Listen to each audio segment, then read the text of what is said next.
Bismillahirrahmanirrahim. Assalamualaikum warahmatullahi wabarakatuh. Selamat pagi Ananda Soleh Solehah. Apa kabar? Semoga semuanya masih dalam keadaan sehat walafiat, meskipun kita masih belajar dari rumah dan kita masih dalam keadaan saum Ramadan. Ananda Soleh Solehah, hari ini hari Selasa tanggal 27 April 2021 kita akan belajar kembali tentang tema 7, subtema 4, perkembangan teknologi transportasi di pembelajaran 2 dan pembelajaran 3. Sebelum belajar, Ibu ingatkan terlebih dahulu kepada Ananda semua, jangan lupa untuk sholat duha, tilawah, dan berjemurnya dilakukan terlebih dahulu. Jika sudah dilaksanakan, mari kita siapkan peralatannya, baik buku modul, buku Kemdikbud, buku tulis, dan alat tulis lainnya, seperti pensil, penghapus, dan penggaris. Nah, sebelum memulai pembelajaran, alangkah lebih baiknya kita ucapkan basmalah terlebih dahulu. Bismillahirrohmanirrohim. Pada hari ini kita masih akan belajar tentang alat transportasi, baik ada di udara, darat, dan air. Lalu kita akan belajar tentang transportasi darat kereta api. Kita juga akan belajar tentang keberagaman, tentang sedikit mengulas teknik lipat, dan juga kita akan belajar tentang keliling persegi dan persegi panjang. Yuk, kita mulai pembelajaran hari ini, yaitu di aktivitas 4 halaman 101. Ibu akan jelaskan, Ibu akan perlihatkan penjelasannya. Silahkan Ananda boleh langsung tuliskan di aktivitas 4 halaman 101. Alat transportasi itu sudah Bu Risa jelaskan bahwa alat transportasi terbagi menjadi 3. Yang pertama itu adalah alat transportasi darat. Alat transportasi darat ini biasa dipakai di jalan atau alur di daratan. Contohnya seperti sepeda, beca, mobil, bus, kereta api, dan lain sebagainya. Yang kedua itu ada alat transportasi udara. Alat transportasi udara ini contohnya yaitu gantole. Nah, gantole ini biasanya dipakai saat pertama-tama kali manusia menemukan bahwa ada transportasi udara, lalu ada balon udara, pesawat terbang, helikopter, dan lain sebagainya. Lalu yang terakhir itu ada alat transportasi air. Nah, airnya itu boleh di sungai, di danau, ataupun di laut. Yang pertama itu ada rakit. Nah, ini adalah alat transportasi tradisional. Lalu ada sampan. Nah, ini masih tradisional juga. Lalu yang ketiga itu ada kapal uap. Nah, yang terakhir yaitu adalah kapal feri. Nah, itulah contoh-contoh alat transportasi sesuai jenisnya. Nah, itu silahkan Ananda tulis di aktivitas 4 halaman 101. Jika terlalu cepat, silahkan Ananda diulangi kembali. Selanjutnya, ini ada teks tentang alat transportasi darat kereta api yang bisa kalian baca di aktivitas 1 halaman 103. Karena tadi di awal kita belum membaca, maka Ibu akan mengajak kalian untuk membaca teks transportasi kereta api secara mandiri dengan membacanya dengan teliti. Nah, silahkan Ananda pause terlebih dahulu videonya. Jika sudah, silahkan Ananda play kembali. Baik, sudah ya? Kalau sudah, kita jawab pertanyaan-pertanyaan yang ada pada aktivitas 1 di bawahnya dan di halaman berikutnya. Baik, nomor 1. Alat transportasi apa yang ada pada teks tersebut? Kereta api. Pinter. Nomor 2. Apa fungsi rel? Apa katanya? Jalan atau lintasan kereta api. Oke, itu ditulis ya, jangan lupa ya. Selain Ibu beritahukan, kalian juga ditulis untuk latihan. Lalu, yang ketiga, apa kelebihan kereta api dibandingkan transportasi darat lainnya? Tidak terganggu dengan lalu lintas lain. Pinter. Apa yang dimaksud dengan angkutan massal? Jumlah penumpang yang tinggi atau jumlah penumpang yang banyak. Oke. Lalu yang terakhir, apa yang dimaksud dengan gerbong? Rangkaian untuk diisi penumpang. Sip, kalau kecepatan silahkan diulangi kembali ya. Nah, tadi kan dijelaskan bahwa kereta api ini merupakan angkutan massal, yaitu jumlah penumpangnya banyak atau tinggi, dan dia juga ada terdiri dari gerbong-gerbong. Gerbong ini rangkaian yang diisi penumpang. Nah, ketika kita memakai kereta api sebagai transportasi umum, kita pasti menemukan perbedaan keberagaman. Apa sih perbedaan keberagaman? Nah, dalam menaiki transportasi ini, kita pasti menemukan keberagaman individu. Nah, contohnya yaitu keberagaman jenis kelamin. Jadi, di setiap transportasi umum, tidak semuanya perempuan, tidak semuanya laki-laki, tapi ada perempuan dan laki-laki. Lalu, ada keberagaman usia.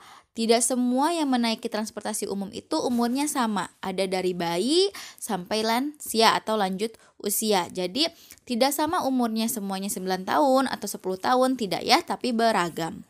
Yang ketiga itu ada keberagaman profesi. Nah, contohnya kita saat menaiki kereta api, kita sebagai penumpang ada yang pekerja kantoran, ada yang jadi guru, ada yang pedagang, terus ada juga yang mengendarai kereta api yaitu masinis, ada juga yang meminta atau mengecek karcis kita, ya itu adalah keberagaman profesi.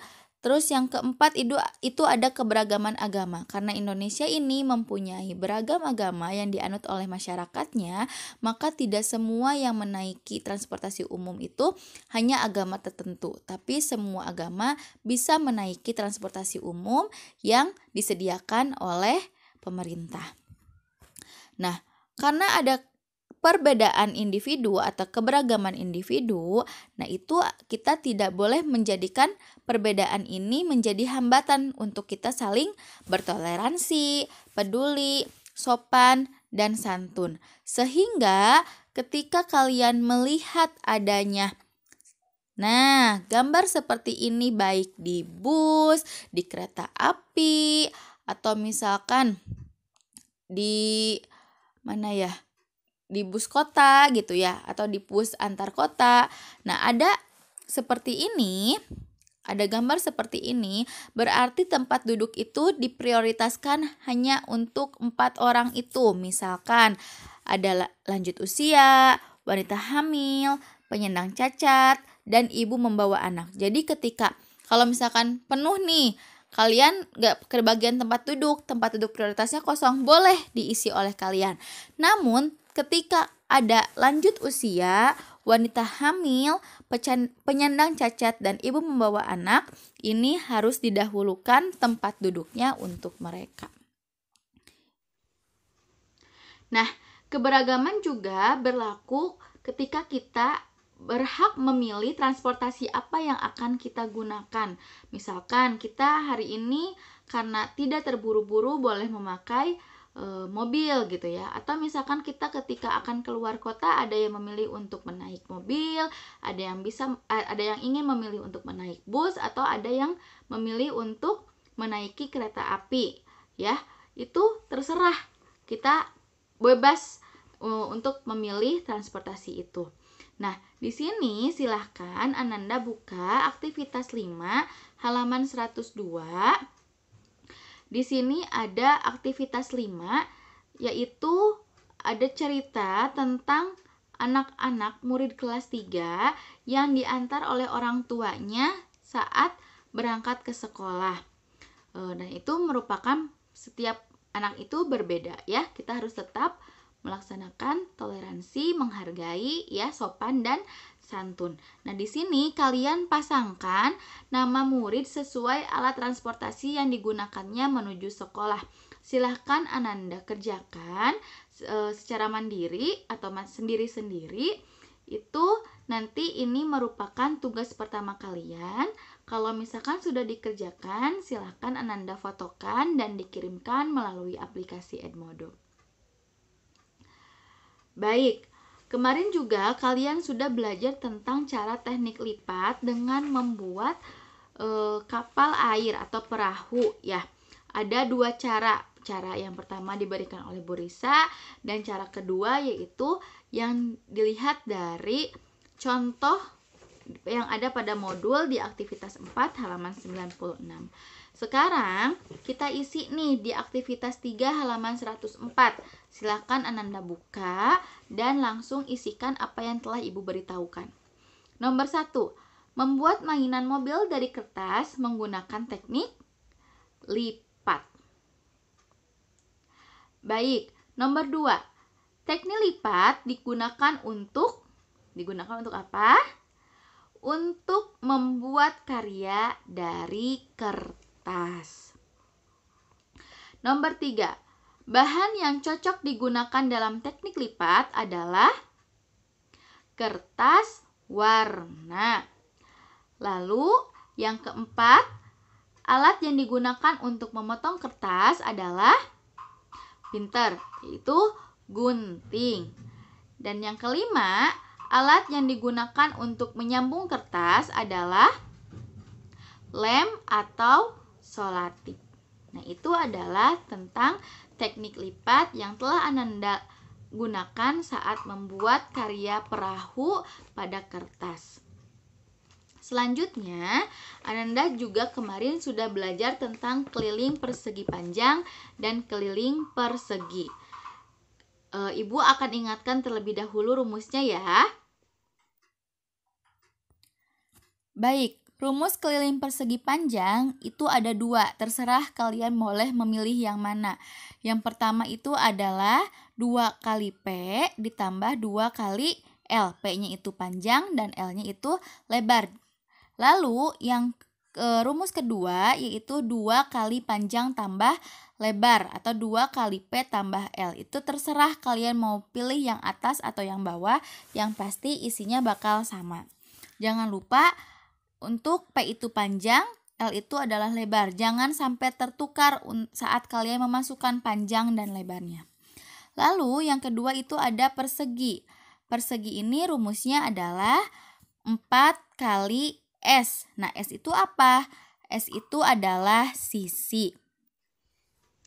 Nah, setelah Ibu mengingatkan kembali rumus pada persegi panjang dan persegi, silahkan Ananda kerjakan untuk menghitung keliling bangun datar yang ada pada di aktivitas 4 halaman 105, nomor 1 sampai nomor 5, dikerjakan secara mandiri. Itu merupakan tugas kalian yang kedua. Jangan lupa bedakan antara persegi rumusnya apa, persegi panjang rumusnya apa. Dan ingat, untuk persegi panjang jangan sampai tertukar panjang dan lebarnya. Nah, untuk pembelajaran hari ini dicukupkan sekian. Jangan lupa tugasnya ada 2 ya. Tadi yaitu aktivitas 5 halaman 102 dan aktivitas 4 halaman 105. Silahkan Ananda kerjakan.